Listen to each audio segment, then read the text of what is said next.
Krishna Bengal blogger Yashoda এই চ্যানেলে সবাইকে স্বাগত জানাই। কেমন আছেন আপনারা? আশা করি সবাই খুব ভালো আছেন।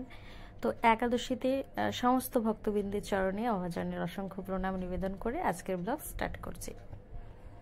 তো একাদশীর ব্রতের শুরুতেই আমি দেখাচ্ছি আপনাদের লাউ খাঁড়া যেটা হয়। তো এটা পেঁপে আর কাঁচকলা আলু দিয়ে কিন্তু এটা একটা রেসিপি বানানো যায় এবং একাদশীতে প্রসাদ পাওয়া যায় এই জিনিসটা। তো সেটা আমাদের তুলে আনা হয়েছে। আপনাদেরকে তো আগে দেখিয়েছিলাম যে কতটা লাউ হয়েছে, সাঁচি লাউ যেগুলো চাল কুমড়ো টাইপের বলে, তো সেইগুলো আর কি। আর এখানে দেখুন আমাদের গাভী মাতা ঘাসে বাঁধা রয়েছে। এখানে খুব একটা ঘাস নেই, তাও এদিকটাতে বাঁধা রয়েছে, ঘাস খাচ্ছে। আর এই গাভী মাতাগুলো যখন ঘাস খায় না তখন যে আওয়াজটা হয় ভীষণ ভালো লাগে কিন্তু। আর এদিকে খুকুরদা থেকে যেসব আনা হচ্ছে, জ্বালানি আনা হচ্ছে, সেগুলো এই সাইডটাতে রাখা হচ্ছে। আর আমরা এদিকে ফুচকা বানাচ্ছি, একাদশী দ্বাদশী, তো সেই জন্য দেখুন ফুচকা বানাচ্ছি। এখানে কোনো কর্মটাই কিন্তু ছোট না। এটা যদি শুধু সংসারের জন্য করা হতো তাহলে কিন্তু ভালো লাগতো না, পরিশ্রম বলে মনে হতো। হ্যাঁ, তো এইটা যেহেতু আশ্রমের কর্ম, ভক্তদের জন্য, সব কিছুই ভক্তদের উদ্দেশ্যে, মহাপ্রভুর উদ্দেশ্যে, তো সেই জন্য কোনো কর্ম করতেই কিন্তু খুব একটা কষ্ট হয় না, বরং ভালো লাগে। তো সেটা ভালোবেসেই আমরা সবাই মিলে করি। ফুচকাটাও আমরা করছি, কন্টিনিউ করে থাকি ফুচকাটা। কখনো 2000, কখনো 2500 এরকমভাবে ফুচকা কিন্তু হয়ে থাকে আমাদের আশ্রমে। তো এখনও সেটাই চলছে।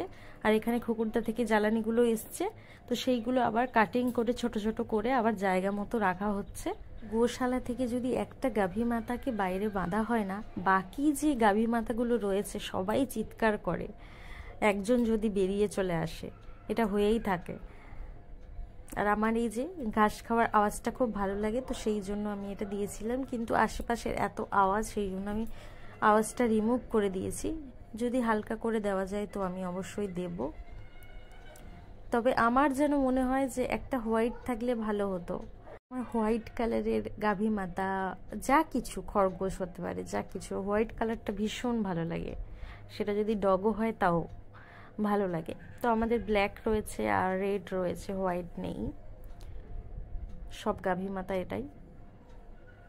তো যাই হোক, আর ওদিকে আজকে বাবা বাড়িতে রয়েছেন, কালকে একাদশী যেহেতু, তো বাবা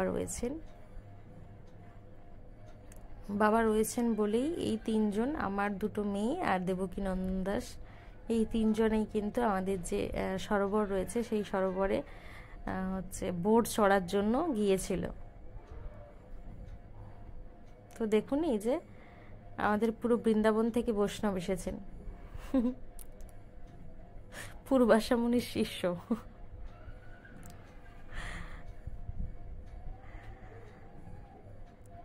তো এই যে আমরা ফুচকা করছি, ওখানে দাঁড়িয়ে রয়েছে।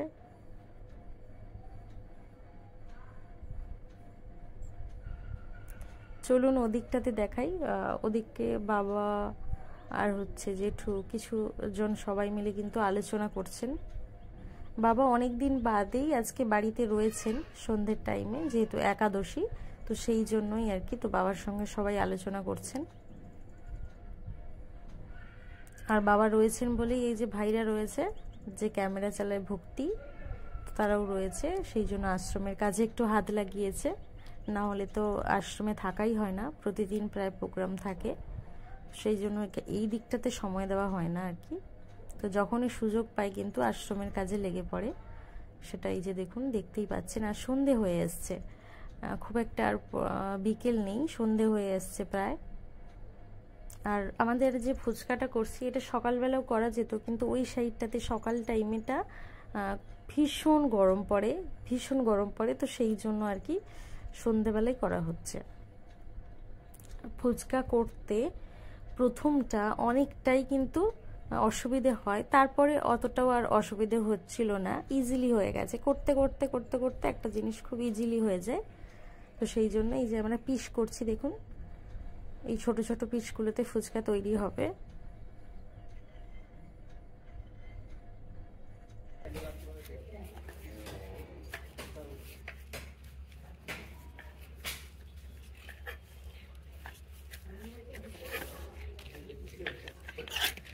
গুড। ওটা করছি।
দেখতে দেখতে সন্ধে হয়ে গেল।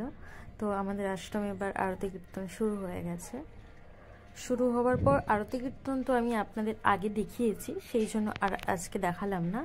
তো তারপরে চলে গেলাম একদম সন্ধ্যা আরতির পরের যে কি হচ্ছে সেটা দেখার জন্য। তো এখানে আজকে আমাদের আশ্রমে এটা একাদশীর আগের দিন, তো ভেলপুরি বানানো হয়েছে। যেহেতু বাবা আজকে বাড়িতে রয়েছে, তো সেই জন্য ভেলপুরি বানানো হয়েছে। মহাপ্রভুকে সেবা দিয়ে আমরা সবাই সেবা পাচ্ছি। অষ্টমী কিন্তু মাঝে মাঝেই যেমন বিরিয়ানি, চাউমিন, ভেলপুরি এগুলো কিন্তু মহাপ্রভুকে সেবা দেওয়া হয়। তো আর এখানে একাদশীর দিনের জন্য আর কি সব মালা গাঁথা চলছে। এটা তো কম্পালসারি, প্রত্যেকটা একাদশীর আগেই এটা করতে হয়, কারণ অনেক ফুল আসে, লুজ ফুল, তো সেগুলোতে মালা গাঁথতে হয়। তো এখানে এই যে 3 জন লেগেছে, দিদিরা লেগেছে, আর এখানে একজন বোনও লেগেছে। তো এরপর আরও অনেকে আসবে মালাটা গাঁথার জন্য। অনেকগুলো ফুল রয়েছে, তো একসঙ্গে অনেকগুলো মালা, ও আমাদের মন্দিরে অনেকগুলো বিগ্রহ রয়েছে, তো সেই জন্য। আর এখানে মা আর দিদি সবাই বসে গেছে কিন্তু সেই খাঁড়া আমিনা করার জন্য। আর এটা ভক্তদের দেওয়া যায় না, কারণ আমাদের যদি ভক্তদের দিতে হয় তাহলে আরও অনেকটা পরিমাণ খাঁড়া লাগতো। তো সেটা তো অনেকটা নেই, এটা শুধু আশ্রম মেম্বারের জন্যই করা হচ্ছে। না হলে বেশি হলে হয়তো ভক্তদেরকে দেওয়া যেত, কিন্তু বেশি তো নেই, তো সেই জন্য। আর এখানে দেবকীনন্দন দাস এই যে সবাই একসাথে রয়েছে, তো ও ভেতরে থাকতেই চাইছে না, বাইরেই বসে রয়েছে। আর এখন তো গরম পড়ে গেছে, কোনো ব্যাপারই না বাইরে থাকাটা। তো সেই জন্য দেখুন এখানে খেলা করছে, আর মারা ওখানে কাজ করছে ওকে রেখে। আর বাইরে তো ডেকোরেশন আজকে হয়নি, কালকে হবে ডেকোরেশনটা সন্ধ্যের জন্য। সকালের যে ভাগবত কথাটা সেটা কিন্তু আমাদের লাট মন্দিরের ভেতরেই হয়ে থাকে, তো সেই জন্য আর বাইরে করা হয়নি। কারণ এই এত পরিমাণ গরমে না ঠিক বাইরটাতে ভালো হবে না, এবং প্রচুর পরিমাণে তাপ, তো সেই জন্য ভেতরেই করা হয়েছে। আর সন্ধ্যের টাইমে একদম সুন্দর অডিটোরিয়াম হলের ভেতর হাওয়া ঢোকে, সুন্দর একটা পরিবেশ, কিন্তু সকালে এটা সম্ভব না। আর আমাদের প্রত্যেকটি একাদশীর আগের থেকেই কিন্তু জেঠু চলে আসে, মানে সেই কিন্তু আশ্রমের খুঁটিনাটি কর্মতে কিন্তু হাত লাগায়, যেটা ওনার দ্বারা সম্ভব। তো ব্লগটা কন্টিনিউ করেছিলাম, এবার ব্লগটা শেষ করব। তো তার আগে কিছু কথা বলি, সেটা হচ্ছে অনেকেই কালকে দেখেছেন যে আমি ভিডিও কালকে ছেড়েছিলাম, পাবলিক করেছিলাম, কিন্তু কিছুক্ষণের মধ্যে ভিডিওটা ডিলিট হয়ে যায়। আসলে ওটা রিমুভ আমি করিনি, ওটা হচ্ছে ইউটিউব থেকেই ভিডিওটাকে ডিলিট করে দেওয়া হয়েছে। তো এইবার আমি বলবো কিসের জন্য ডিলিট করা হয়েছে। ভিডিওটার মধ্যে আমাদের দেবকীনন্দন দাস চান করেছিল, তো সেই ভিডিওটা ওর মধ্যে ছিল। এইবার ওটা হয়তো গাইডলাইনের বাইরে ছিল, তো সেই জন্য ভিডিওটা পাবলিক করা হয়নি, সেই জন্য ভিডিওটা ডিলিট করে দেওয়া হয়েছে। কিছুজন ভিডিওটা দেখেছেন আশা করি আজকে। তো চলুন ভিডিওটা আজকে এন্ড করছি, আবারও নতুন কিছু ভিডিওর সঙ্গে দেখা হচ্ছে। ততক্ষণ ভালো থাকুন, সুস্থ থাকুন। হরে কৃষ্ণ।